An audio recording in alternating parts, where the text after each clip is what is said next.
les amis, j'espère que vous allez bien. Aujourd'hui on va faire des yaourts faits maison par ma mère.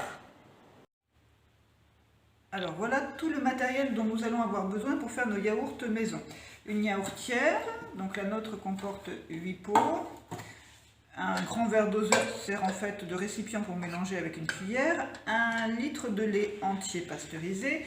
Un yaourt nature, du sucre si on veut sucrer les yaourts, mais ça ce n'est pas obligatoire, ça dépend des gens, et une casserole qui va nous servir à chauffer le lait. Alors la première étape va consister à mettre le yaourt nature dans le verre doseur qui nous sert de récipient mélangeur. On met bien tout, voilà.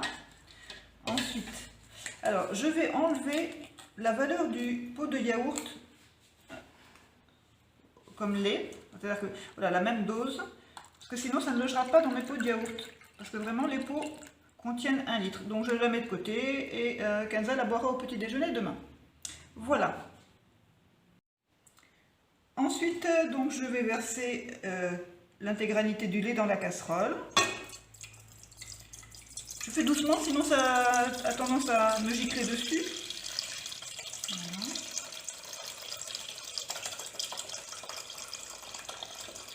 Pas trop vite.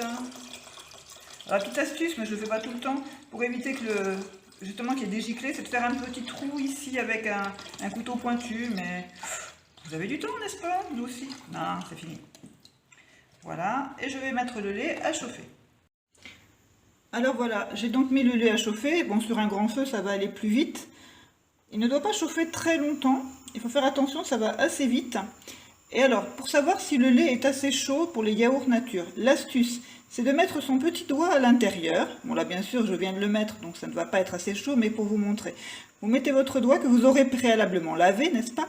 Et vous allez compter jusqu'à 8. Et à 8, si vous n'arrivez plus à tenir, c'est-à-dire que si vous avez l'impression que vous allez vous brûler, c'est que le lait est chaud. C'est-à-dire que déjà, quand vous comptez 6, ça devient très chaud. Et là, il faudra absolument arrêter le lait tout de suite. Là, on va attendre une petite minute.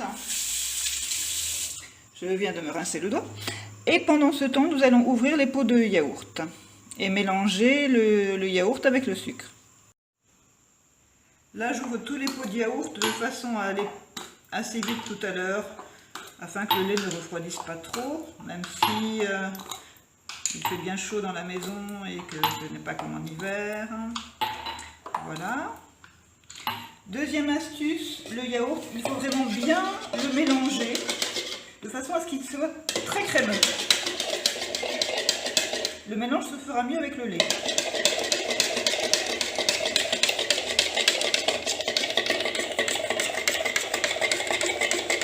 Voilà, je ne sais pas si on voit vraiment la consistance de la crème. Et donc, moi j'aime bien les yaourts déjà sucrés, ça va plus vite le matin au petit déjeuner. Donc, ce que je fais, je mets donc pas des cuillères entières, hein, on va dire 8 demi-cuillères. 1, 2, c'est approximatif, hein, 3, 4, 5, là des petites,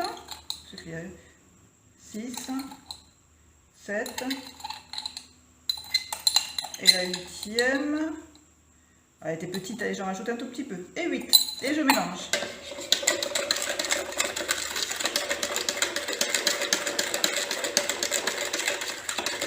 Voilà, maintenant on va vérifier si le lait est chaud.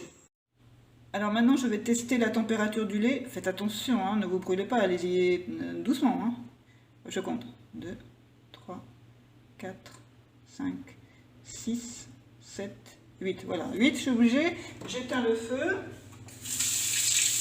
Le lait est chaud. On va passer au mélange. Alors je vais verser simplement une partie du lait au début, pas trop, pour faire un mélange bien homogène. Donc je mélange bien. Quand c'est bien mélangé, je rajoute encore un peu. Oh, j'y vais à peu près par 1/4 de litre à chaque fois. Ça n'a pas besoin d'être très précis. Hein.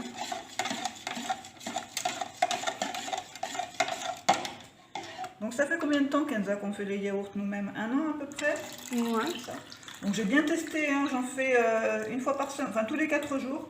Parce que ça me permet de faire 8 yaourts. Kenza et moi en mangeons chacune un chaque matin. Maman, depuis que nous avons commencé ça, depuis qu'on regardait les mamans et il y avait les deux personnes qui étaient ensemble, les deux femmes. Oui, bah, je ne sais pas exactement. Qui faisaient tout eux-mêmes. Voilà. Alors, maintenant c'est très bien mélangé, donc je vais remplir les pots, d'où l'utilité du verre doseur grâce au bec verseur. C'est plus facile. Voilà, ça évite d'en mettre partout. Donc je remplis les 8 pots. Alors, ça donne des yaourts onctueux, mais pas très épais. Bon, j'ai regardé sur internet, il y a des personnes qui rajoutent du lait en poudre. Moi personnellement, je ne le fais pas parce que Kenza mélange son yaourt avec des céréales. Donc si c'était trop épais, ça ne lui conviendrait pas. Bon, nous on les aime beaucoup comme ça. Moi je trempe du pain complet dans mes yaourts. Donc ils ne sont pas liquides, hein, mais ils se tiennent sans être trop épais. Donc, pour une personne qui aimerait les avoir vraiment plus épais, je pense que la poudre de lait serait quelque chose d'intéressant à utiliser, mais je n'ai jamais testé personnellement. Ce qu'on va faire, demain matin, on vous montrera la consistance d'un yaourt à la fin de la petite vidéo. Comme ça, vous pourrez voir. Alors bon, il m'en reste un tout petit peu. On va mettre dans les pots qui ne sont pas trop remplis, moins remplis. Voilà. Donc c'est une yaourtière qu'on a trouvée d'occasion dans un magasin qui vend des objets d'occasion.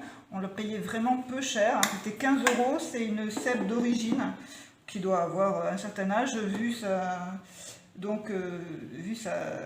morphologie, on va dire. C'est vraiment la première yaourtière orange de chez Seb. Elle fonctionne très très bien malgré son âge. Donc j'appuie sur le bouton. Donc Kenza, s'il te plaît, tu peux couper la vidéo. Voilà le bouton dont je parlais. Donc on appuie vraiment à fond pour ceux qui utiliseraient la yaourtière pour la première fois. Donc voilà, elle va chauffer pendant 20 minutes, 30 minutes, je ne sais pas exactement, et puis elle va s'éteindre toute seule. Il suffira de les brancher. Et ensuite, je la laisse environ 12 heures. Je laisse les yaourts 12 heures dans la yaourtière et je les sors à ce moment-là. Et je les referme et je les mets dans le frigo. Voilà. Alors tout le monde n'a pas forcément une yaourtière sous la main ou à la maison, donc il est possible d'utiliser la cocotte minute. Moi je l'ai déjà fait avant d'avoir la yaourtière, ou bien quand je voulais faire plus de pots. Donc on peut utiliser simplement aussi des pots de confiture ou des pots de mayonnaise propre, bien entendu, pour faire les yaourts. Donc il suffit de remplir la yaourtière, la cocotte minute, excusez-moi, jusqu'à hauteur des pots que vous allez mettre à l'intérieur. Bien sûr, vous laissez un petit peu de place pour ne pas que l'eau passe dans le yaourt. Donc on va laisser un petit centimètre jusqu'en haut du pot. La première étape, c'est de faire chauffer l'eau à la même température que j'ai fait chauffer le lait tout à l'heure. C'est-à-dire on met le doigt dedans, il faut compter jusqu'à 7-8. Ensuite, on va disposer tous les pots remplis du mélange lait-yaourt et refermer la cocotte minute. Voilà. Et on laissera aussi pendant 12 heures. Donc ça fait normalement le même effet que la yaourtière. C'est peut-être un peu moins précis, donc les yaourts ne seront pas forcément de la même consistance à chaque fois, mais c'est quand même un bon moyen d'y arriver. Alors voilà, donc après 12 heures dans la yaourtière et 3 heures au frigo, voici la consistance du yaourt. Donc il se tient quand même. Voilà. Après, moi ce que je fais pour le mettre avec les céréales, c'est que je le remue bien et là il redevient liquide. Donc en fait, voilà, donc, il est assez liquide, mais ce n'est pas du lait non plus, hein. C'est un peu comme un yaourt à boire quand on le mélange.